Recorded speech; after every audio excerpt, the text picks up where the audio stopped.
Assalamualaikum sedulur Pak Kris dan Tosanaji. Kali ini hadir lagi bersama R.I. King Spark Nusantara Channel. Lain dari biasanya, saya membahas tentang keris koleksi saya. Kali ini ada yang istimewa, yaitu pertama kalinya saya mengupload pembahasan tentang patrem, keris patrem, bukan keris ya, patrem. Ini dia, salah satu koleksi patrem saya yang cukup istimewa penampilannya, lain dari yang lain. Ini patrem dengan look 13. Bisa dilihat bagaimana pasikutannya, kesan dari penampilan bilah keris ini.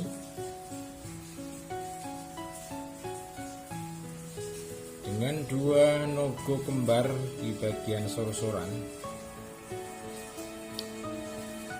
bisa dibilang ini adalah dapur nogo kembar atau nogo temanten.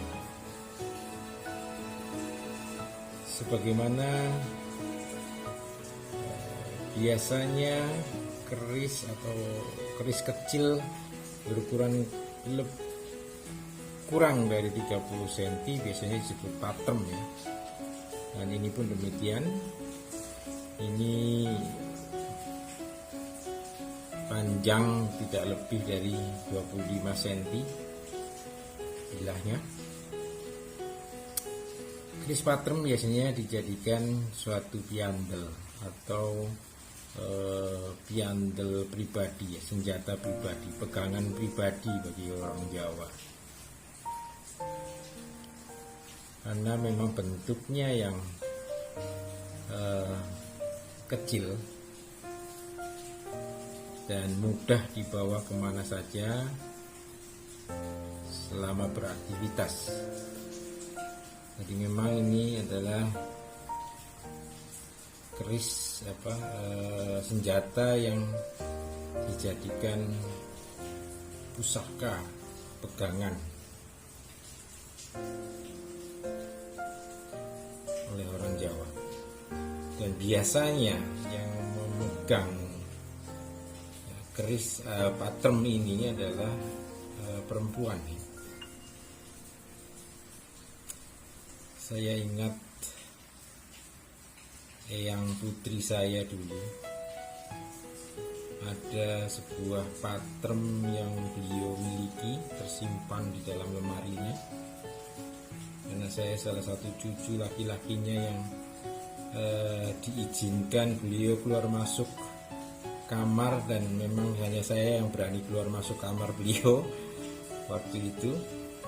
Saya beberapa kali melihat ada keris kecil yang tersimpan di dalam lemari, bentuknya berwarna kuning ya. Tapi waktu itu saya belum ingat betul, tidak memperhatikan betul dapurnya apa, tapi yang jelas itu keris look kecil ya, kecil sekali, seperti sepanjang jari paling, kuning warnanya. Infonya setelah saya dewasa, dari orang tua, tante dan om saya bercerita bahwa yang putri dulu punya piandel, yaitu patrem. Dan kebetulan waktu itu pada saat beliau meninggal, saya berada di rumah yang putri, dan beliau meninggal di rumah sakit ya. Ini cerita sedikit ini. Pada saat jenazah akan dibawa ke rumah duka. Sore-sore saya, ibu saya ada di kamar, kami dalam keadaan bersedih, sedang tidur-tiduran di kamar. Tiba-tiba ada suara gemuruh luar biasa keras bergetar isi rumah. Atap itu seperti mau terbang, gemuruh suaranya. Kami berdua kaget setengah mati, lompat dari tempat tidur dan keluar kamar. Padahal di luar itu banyak sekali orang-orang yang sedang mempersiapkan biasa untuk jenazah. Pada saat ada orang meninggal di rumah duka, nantinya akan ada acara doa-doa ya, kepungan istilahnya. Malamnya sedang menyiapkan segala macam makanan, bingkisan untuk orang-orang yang akan datang. Dan kami bertanya ke mereka, benar mendengar suara itu? Tidak satu pun di antara orang-orang itu, mungkin ada 10 orang di dalam ruangan itu, tidak satu pun dari mereka yang tahu adanya suara itu. Kami, saya, ibu saya, dan kemudian ternyata ada salah satu teman saya yang mendengar juga. Beliau juga bertanya dan kami bertiga heran setelah mendengar jawaban bahwa tidak ada satupun di ruangan itu yang mendengar suara-suara aneh.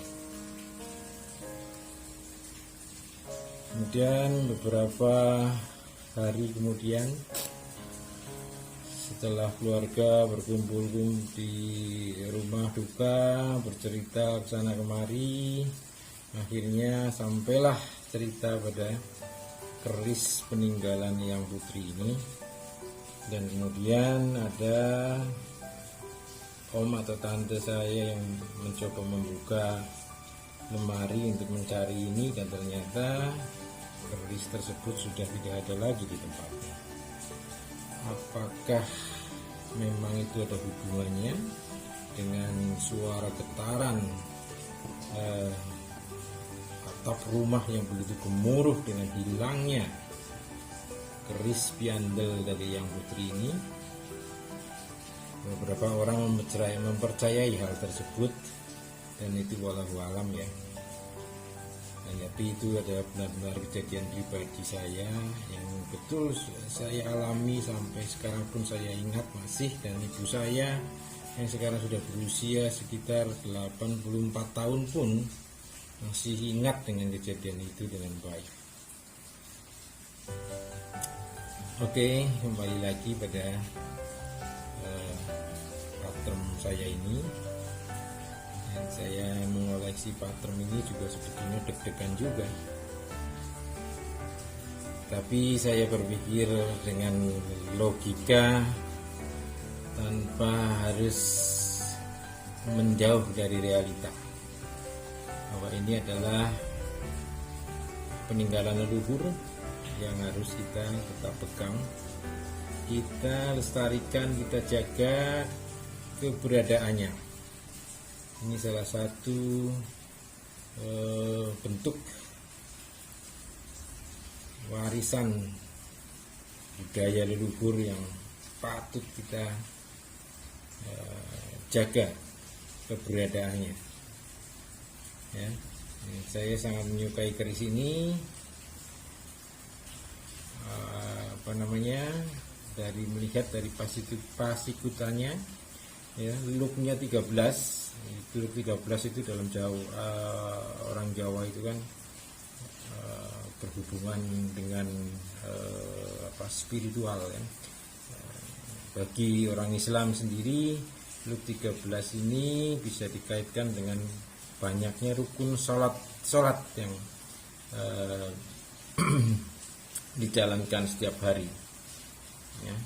Jadi apabila dijalankan rukun sholat itu dengan baik, maka akan mencapailah apa yang disebut dengan ketenangan, keseimbangan hidup, atau ketentraman hidup.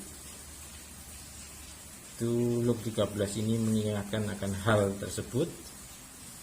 Dan nogo temanten ini atau nogo kembar itu, nogo itu dalam kehidupan orang Jawa itu sebagai suatu kekuatan yang sangat besar, simbol dari sebuah kekuatan yang sangat besar yang biasanya berhubung dengan kewibawaan.